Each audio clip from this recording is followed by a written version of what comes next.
नमस्कार, धनराज कृषि farm YouTube channel में आप सभी का स्वागत है। मैं धनराज कश्यप। आज की इस वीडियो में हम बात करने वाले हैं कि जो हमारा वीट है उसके पीछे का हमको प्रॉफिट कितना हुआ जो हमने 2023 में अपना वीट लगाया था।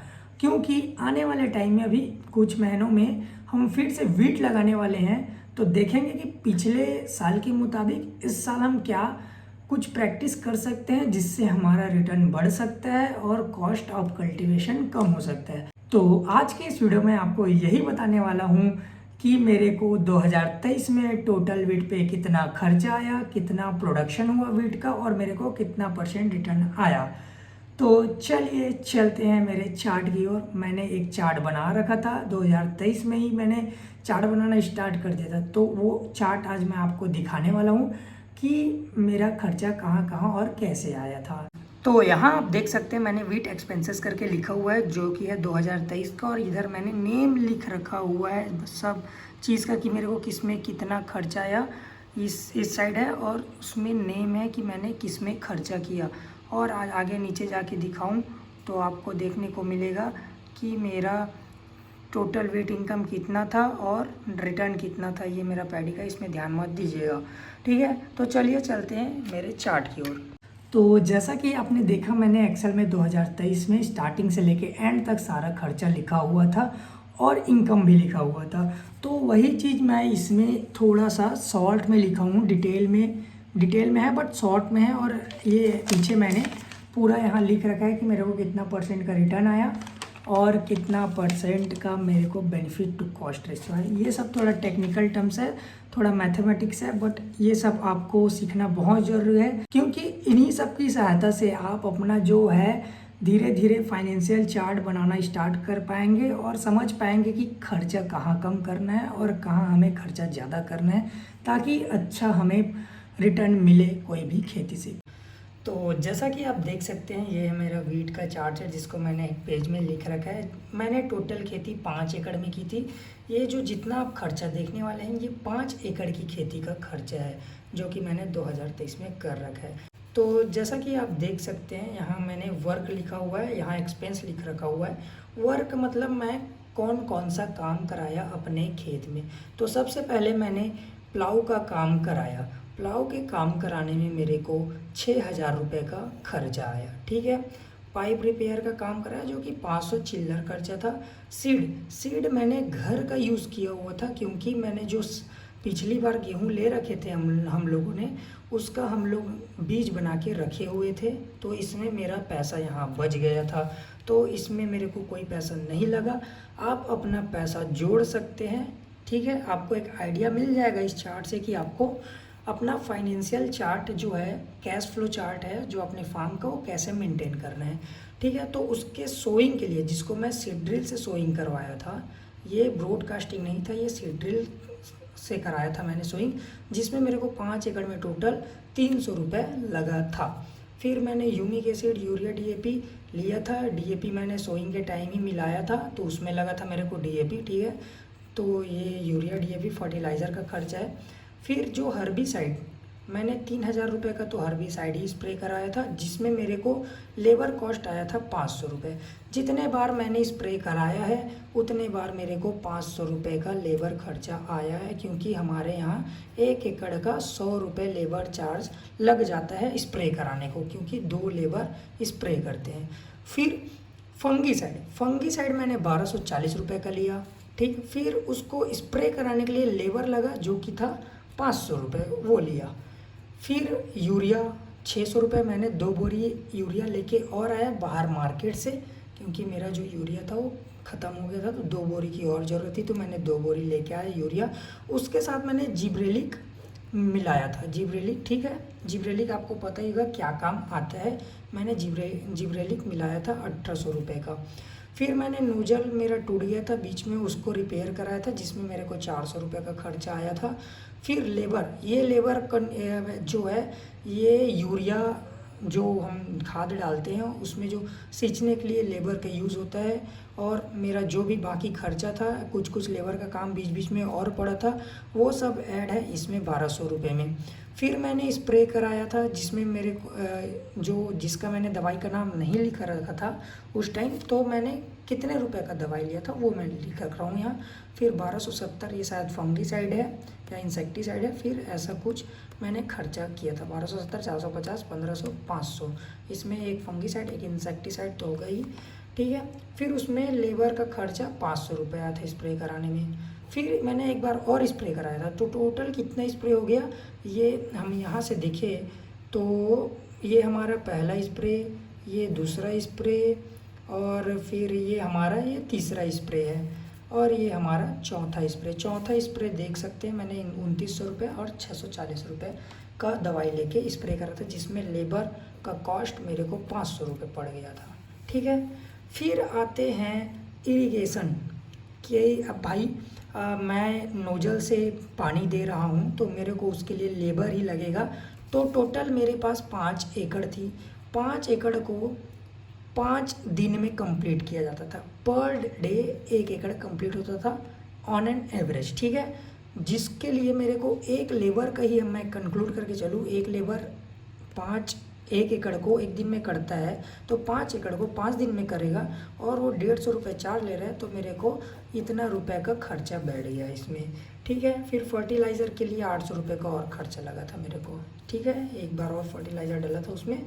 और ये हार्वेस्टिंग का टाइम आ जाता है। फिर हार्वेस्टिंग में मेरे को हार्वेस्टर का 7,000 रुपये लगा था, ट्रैक्टर 1500 रुपये का लगा था, और जिसमें लेबर चार्जेस जो खाली करना भरना ये सब काम कर रहे थे उसका ये सब चार्जेस है। और इसमें मेरे को गेहूं को थोड़ा क्या बोलते हैं उड़ाने की भी ज़रूरत पड़ गई थी, साफ़ करने की भी ज़रूरत पड़ गई थी, क्योंकि गेहूं उतना साफ़ नहीं आया था हार्वेस्टर के कारण। अब क्यों नहीं आया था उसका रीज़न है हमारे यहाँ पानी गिर गया था हार्वेस्टिंग के टाइम। हार्वेस्टिंग के 2 दिन 3 दिन 1 हफ्ते पहले बहुत पानी गिरा, 1 हफ्ते तक लगातार पानी गिरा, जिसके कारण हमारा जो प्रोडक्शन है वो काफ़ी कम हुआ इस बार, और हमें एक्स्ट्रा खर्चा भी देना पड़ा साफ़ सफाई के लिए।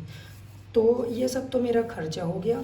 खर्चा होता है इतना हमारा 47,650, 47,650 रुपये का अपना खर्चा होता है, जिसमें मैं अगर चलो अदर खर्चा और मान लेते हैं, जैसे कि पेट्रोल वेट्रोल का जोड़ते ही नहीं है आदमी, तो ठीक है अपना मेहनत नहीं जोड़ते कई लोग, तो इसको मैंने ऑल राउंड करने के लिए 50,000 रुपये मान रखा है, ठीक है। ये दोनों को मिला के मैंने 50,000 रुपये मान रखा है। तो 50,000 रुपये का टोटल खर्चा हुआ। पर एकड़ खर्चा बैठा अपना 10,000 रुपये, 5 एकड़ में खेती किए थे तो, ठीक है।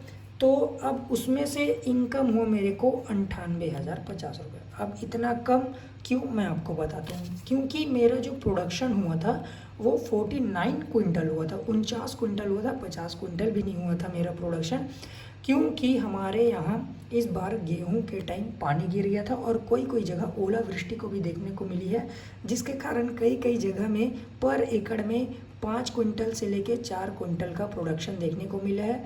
मेरा तो 9 क्विंटल पर एकड़ हुआ था पानी गिरने के बाद भी, तो 9 क्विंटल से थोड़ा ज़्यादा हुआ था, but on an average 49 quintal हुआ था, ठीक है। फिर 49 क्विंटल गेहूँ को बेचने के बाद मेरे को 98,050 रुपये का पैसा मिला। उसको मैंने इससे माइनस कर दिया मेरे कॉस्ट से, तो निकल गया मेरा प्रॉफिट। ये मेरा शुद्ध प्रॉफिट है, जिसको बोलते हैं नेट रिटर्न, ठीक है।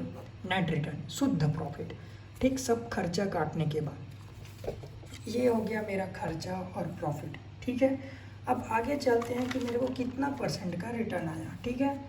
ये तो अपना 96.10% का प्रॉफिट या फिर नेट रिटर्न या फिर रिटर्न ऑन इन्वेस्टमेंट आया, ठीक है। ये और ज़्यादा हो सकता था अगर हमारा प्रोडक्शन ज़्यादा आया रहता तो। अब फिर आता है BC रेशियो। BC रेशियो आपके जो बिजनेस मॉडल है उसको डिफाइन करता है। BC रेशियो का फुल फॉर्म होता है बेनिफिट टू कॉस्ट। कॉस्ट में कितना बेनिफिट है उसका रेशियो है, और इसका विट का हम देखें तो इसको 1.25 से 1.5 मतलब 1.25 से 1.5 के बीच हमारा BC रेशियो रहना चाहिए। उसको हम बोलते हैं कि इसमें हमारा प्रोडक्शन काफ़ी अच्छा है, रिटर्न काफ़ी अच्छा है, इसको हम बोलते हैं ये। तो यहाँ आप देख सकते हैं हमारा 0.96% 0.96 BC रेशियो आया है, जो कि थोड़ा कम है, क्योंकि आपको मैंने रीज़न पहले ही बता दिया है। तो चलिए चलते हैं कि हम इसमें देखते हैं कि हम अपना खर्चा कहाँ कम कर सकते हैं। और एक चीज़ मैं आपको बताना भूल ही गया, हमारा BC रेशियो और कम आता अगर हम अपने सीट का खर्चा जोड़ देते, अपना जो रिटर्न ऑन इन्वेस्टमेंट है वो और कम आता। जो तो मेरी किस्मत अच्छी थी कि मैंने इस बार घर का सीट यूज़ कर रखा था, तो उसके कारण मेरे को ज़्यादा खर्चा नहीं आया था, पानी भी गिर गया था। तो ये रहा अपना पूरा चार्ट, मैंने पूरा डिस्कस कर दिया है। तो हम देखें तो हम अपना खर्चा कहाँ कम कर सकते हैं। तो ये तो पाइप रिपेयर एक बार लगती है, ठीक है। अपना सोविंग से ड्रिल, यहाँ अगर हम ब्रॉडकास्टिंग करें तो ये हमारा खर्चा कम हो सकता है, ठीक है। बट इसमें जर्मिनेशन परसेंटेज कम हो जाएगी, ठीक। तो उसके लिए हमें ज़्यादा सीड रेट यूज़ करना पड़ेगा। तो अगर वो हाइब्रिड सीड रहा तो हमें महंगा पड़ जाएगा, बट अगर देसी वैरायटी रहा तो हम मैनेज कर सकते हैं। और फिर मैंने ह्यूमिक एसिड डलाया था, ये तो 1000 ही रुपये का था। यूरिया, DAP, हर्बिसाइड का सिलेक्शन आप अच्छे से करते। ये मेरा फर्स्ट टाइम था खेती, तो मैं 3000 रुपये का हर्बिसाइड डलवाया था। ये थोड़ा कम भी हो सकता है, मैंने एक एवरेज लिख रखा है यहाँ, ठीक है। यहाँ आप एकदम सेलेक्टिव हर्बिसाइड डलवा सकते हैं। अगर आपके खेत में हर्बिसाइड नहीं है तो यहाँ आपको 3000 रुपये बचत देखने को मिल सकती है। फिर जो आप लेबर का स्प्रे, मैंने 1 बार और यहाँ 2 बार और 3 बार और 4 बार, मतलब 2000 रुपये तो मैंने स्प्रे में ही वेस्ट किया है, ठीक है। अगर आपके यहाँ सस्ता है रेट या फिर आप खुद स्प्रे करते हैं तो आप यहाँ पैसा बचा सकते हैं। और आप यहाँ इरिगेशन का भी पैसा बचा सकते हैं। अगर आप खुद इरिगेशन करते हैं, खुद घर वाले इरिगेशन करते हो, जैसे 2 भाई मिल के इरिगेशन कर रहे हो, 2 लोग मिल के इरिगेशन कर रहे हो, खुद का मेहनत कर रहे हो, तो यहाँ पैसा बचा सकते हो। बट अपना भी वैल्यू काउंट करना चाहिए मेरे हिसाब से, तो कि आप भी अपना वैल्यू काउंट करो। आप भी मेहनत, आप लोगों ने भी मेहनत की है तो उसका तो बनता है लिखना, ठीक है। फिर ये सब कुछ चीज़ें हैं जिससे आप थोड़ा सीख ले सकते हैं, नॉलेज ले सकते हैं। तो जैसा कि आपने देखा, मैंने चार्ट में सारा डिटेल बताया हुआ है, मेरा एक्सपेंस, मेरा रिटर्न, मेरा प्रॉफिट, मेरा नेट रिटर्न, सब चीज़। आशा करता हूँ आप ये सब चीज़ से बहुत सीखे होंगे, और मैं ये भी आशा करता हूँ कि आप आने वाले टाइम में अपना भी एक चार्ट शीट बनाएंगे, लैपटॉप में नहीं, एक्सेल शीट में नहीं, तो एक कॉपी और पेन उठाइए और उसमें लिखना चालू कीजिए, ताकि आपके पास एक रिकॉर्ड मेंटेन होके रहे और आपको पता चले कि आप कहाँ फिजूल की खर्च कर रहे हैं और कहाँ अच्छे के लिए खर्च कर रहे हैं। और अगर आपने मेरे वीडियो से कुछ सीखा होगा तो इस वीडियो को लाइक ज़रूर करना और वीडियो को अपने दोस्तों मित्रों के साथ ज़रूर शेयर करना, ताकि उन लोगों की भी हेल्प हो सके। आने वाले वीडियो में आपको ये बताऊंगा कि मैंने जो राइस का एक्सेल शीट या फिर चार्ट बना के रखा हुआ है, उसमें मेरे को कितना % रिटर्न मिलता है, कहाँ मैंने खर्चा किया, कहाँ मेरी फिजूल की खर्चा हुई।